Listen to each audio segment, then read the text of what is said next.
now that we have a framework. So hopefully you remember that we had this impulse momentum theorem that F delta T equaled M delta V. And we called F delta T, we called it impulse. M delta V, we called it momentum. And this was all linear. That is our impulse momentum theorem. Now, this is a linear force, okay? And if we're going to go angular on this,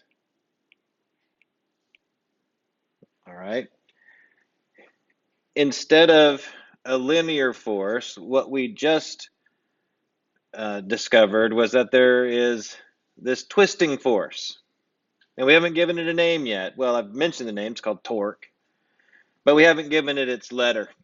We haven't given it its marching orders and uniform. And so the letter that we use is the Greek letter tau. It's this funny looking short capital twisty T thing. All right. So the angular side of this, instead of a linear force, it would be the twisting force that we call torque. Time is the same whether or not you're going roundy roundy or straighty straighty.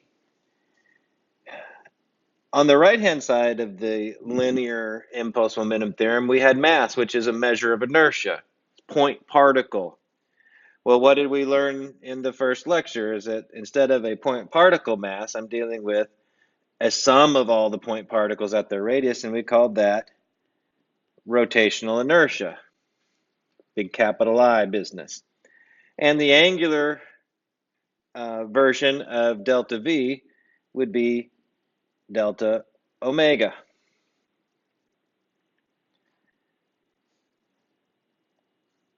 So hopefully you recall that if I were to say solve this for the force, I would get m times delta V over delta T.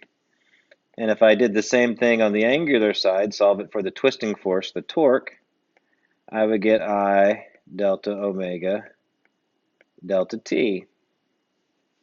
Well, delta V per delta T is just ma, and delta omega per delta T is just angular acceleration, or alpha.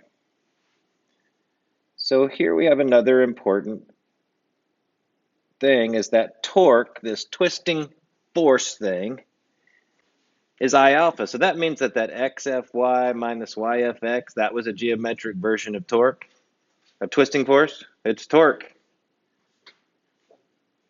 And I alpha, the rotational inertia times the angular acceleration, is essentially the roundy version of Newton's second law. Both of these things here, this is Newton's second.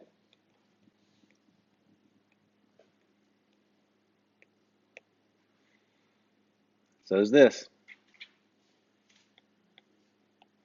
Just different context. Both of those are Newton's second law in terms of momentum. And we started with momentum and we ended with linear equations, if you will, even though one of the technically linear equations from a math point of view is about rotational things. Okay? That has to be irritating, because both of these equations from a mathematics point of view, they're linear equations. They're y equals mx, if you will. But the torque equals I alpha is about roundy things, not linear things. So we use these words. It gets us into trouble a little bit out there. But let's keep this analogies going, this connection. So I'm going to go back to force. Instead of m dv dt, I could write it as change in momentum, change in time. And similarly, torque, I could write it as Still going to be with respect to change in time, and it's still going to be a change in things, but get this. The letter choice, and I think you can hear it coming. It ain't going to be one that you're expecting, but the choice of physicists that existed prior to any of us existing was the symbol for angular momentum is a capital L. Okay. Now, why L? Because of all of the L's in the word momentum? No, I think probably because it basically is a right angle letter, and we're dealing with a cross product, which means I have a right angle thing here. I'll show the right hand rule. There's a hand rule for this, our gang sign, physics gang sign. All right. Uh, I think that's why they chose the letter L, or just could it be they chose it because we were overusing the rest of the letters. L was underutilized, and so we decided it was only getting used for length and nothing else. So we decided to go with it.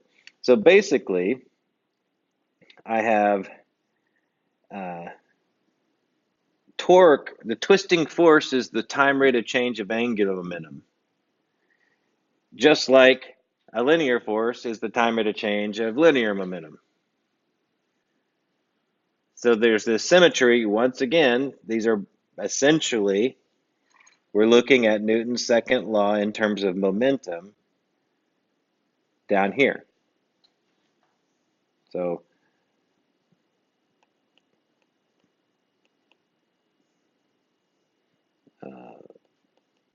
linear momentum, angular momentum.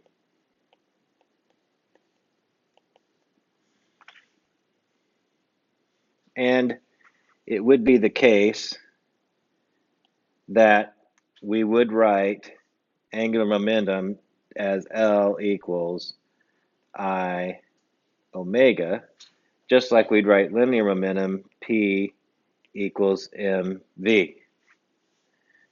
So just sort of put all of these side by side, linear versus angular, same structure every time, mathematically different variables because the nature of motion is different in each case. I have a handout that I'll post for that so that it's all clean. And one more thing about these connections. A bunch of stuff all out here at once, and then we'll unpack it. So torque can be written as the radius F sine theta equals a cross product of the two vectors, radius and force, which I can write as x Fy magnitudes minus y Fx magnitudes, and those equal I alpha. So all I've done here is sort of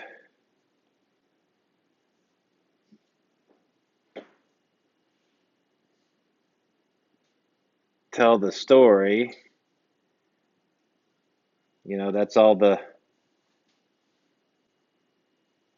I told you the backstory first. All that stuff in between torque and I alpha, that's the backstory. We just went over part of the backstory in there. And I can also, in between these things, torque could also equal, I left out a few things because I ran out of space, but I have the radius and the force related to an angle. Okay, that's one way to put it. And the radius and the force perpendicular. Those are oversimplifications. These also equal I alpha. All right, so torque is still torque, I alpha is still alpha, and there's all these ways to imagine it. So all I did there was basically pull all of the final results from all of the previous slides in the last couple lecture chunks and say that these are all the same. Torque equals I alpha. Now, some things here. So this, get the right color here.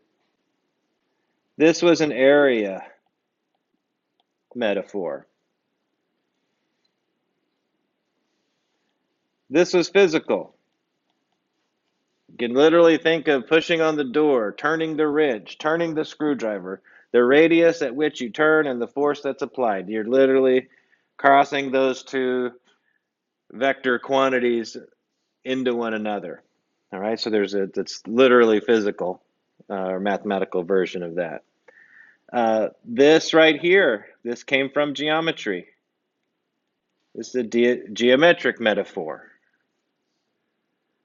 Okay. And this is sort of a polar coordinate system metaphor. And this is just a rectangular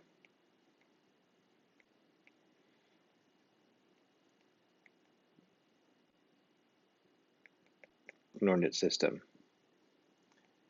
metaphor.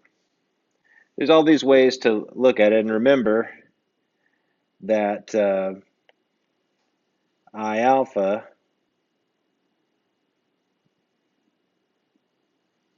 these two things here, this is essentially